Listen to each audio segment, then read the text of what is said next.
lihat pada awal perdagangan pada hari ini, IHSG ini sempat dibuka merekah begitu ya, di zona hijau, kemudian pada saat ini kembali ke zona merah begitu, 0,12% terkoreksinya dan kini di level 7.213. Ini bagaimana penggerak dari IHSG dan juga rupiah yang sejak awal pembukaan perdagangan pagi tadi juga ikut melemah? Apa saja sentimennya, Mas Robert? Silahkan.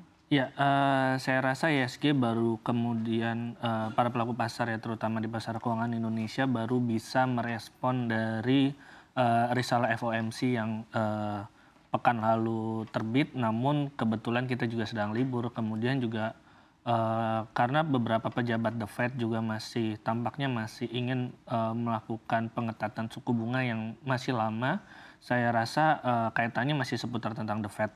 Jadi kalau misalnya kita lihat memang statement dari para pejabat The Fed dan risalah FOMC kemarin yang sudah rilis, suku bunga mungkin masih akan lama ya, di suku bunga The Fed masih akan tinggi, masih akan lama. Dan memang ini yang kemudian membuat harapan mengenai penurunan suku bunga kembali goyah di pasar. Kalau misalnya kita lihat 2 pekan lalu tampaknya pasar sangat optimis, IHSG bahkan sampai ke 7.300 lebih. Ini karena memang data inflasi yang rilis kemudian sudah mulai mendingin, ini membuat ekspektasi mengenai penurunan suku bunga ini akan terjadi tahun ini mungkin bahkan bisa sampai 2 kali, yaitu di bulan September dan juga Desember. Namun dengan statement dan risalah FOMC terakhir, tampaknya pasar mulai ragu lagi. Jadi ragu dalam arti butuh data-data yang lebih bisa meyakinkan bahwa The Fed masih tetap akan menurunkan suku bunganya tahun ini.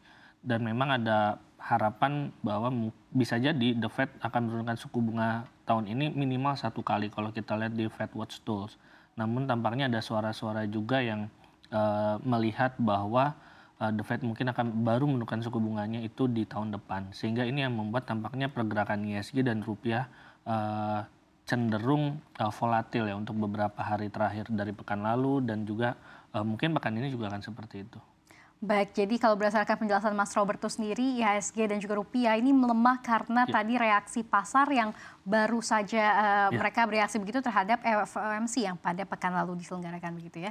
Nah, kira-kira pekan ini juga kan beberapa pejabat The Fed akan mengadakan pidato terkait dengan untuk kisi-kisi kebijakan akan ada suku bunga, apakah akan diturunkan atau tidak. Nah, kira-kira terkait dengan hal ini, apakah pasar ini perlu mewaspadai hal ini dan juga apakah kira-kira pidato dari pejabat The Fed akan menekan IHSG dan juga rupiah lebih dalam lagi? Ya, kalau melihat pidato dari beberapa pejabat The Fed kemarin seperti Waller, kemudian juga dan beberapa pejabat The Fed lainnya, memang nadanya adalah masih menunggu inflasi sampai 2%. Sedangkan inflasi US sekarang kan masih di atas itu, masih di sekitar 3%-an. Sehingga masih belum ada keberanian untuk menurunkan suku bunga karena memang ada potensi inflasi masih panas. Karena harga minyak juga mungkin dilihat masih di level 80 US dollar per barel, sehingga ini yang kemudian masih akan diantisipasi. Dan saya rasa komentar berikutnya mungkin masih akan sinyalnya lebih ke hawkish ya. Jadi mungkin ini yang bisa menjadi penekan. Tapi kalau kita lihat pergerakan IHSG misalnya sekarang mungkin kecenderungannya sideways dan mungkin masih ada di rentang di 7.100 sampai ke 7.200 untuk pergerakan IHSG pekan ini. Jadi saya rasa mungkin masih cukup aman ya. Karena apa? Karena dari dalam negeri sendiri sentimennya masih cukup baik. Masih ada sentimen mengenai pembagian dividen. Come date-nya itu di bulan Mei. Masih ada beberapa emiten besar terutama tambang yang biasanya memang yield-nya juga gede. Dan juga memang cukup royal bagi investor. Sehingga ini yang mungkin masih bisa menjadi penahan laju IHSG untuk tetap stay setidaknya di level di atas 7.100 sampai 7.200. Baik, jadi IHSG proyeksi untuk pekan ini masih stay di 7.100 sampai dengan 7.200 begitu ya. Terutama karena tadi beberapa emiten-emiten besar, emiten tambang yang juga belum merilis dividen ya begitu. Kemudian untuk pada pekan ini sendiri, kondisi Timur Tengah ini kita lihat masih cenderung memanas. Ini apakah akan beresiko pada pasar komoditas? Ya, tentu saja ya ada korelasi antara harga komoditas dengan kondisi geopolitik, tensi geopolitik. Misalnya saja minyak itu kemungkinan ada potensi menguat, kemudian emas juga tampaknya ada potensi menguat karena pasti permintaan dari aset safe haven juga akan tinggi.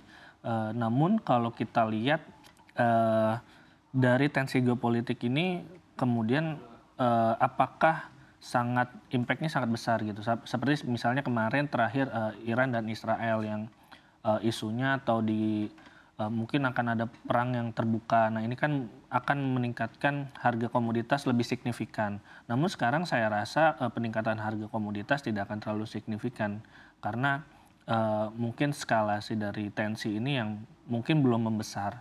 Namun beda kalau misalnya sudah membesar, harga minyak saya rasa bisa melejit lagi, bahkan mungkin bisa mendekati ke level 90 US dollar per barel. Harga emas pun mungkin bisa ke 2.400-an atau namun kalau untuk harga batu bara juga mungkin bisa kemudian ikut-ikutan naik juga. Namun saya rasa yang perlu diperhatikan adalah skala dari tensi geopolitik ini. Kalau misalnya besar mungkin bisa menggerakkan harga komoditas naik menjadi cukup signifikan. Namun kalau misalnya masih sifatnya kecil atau tidak terjadi sampai perang terbuka atau lainnya, saya rasa efeknya cukup kecil.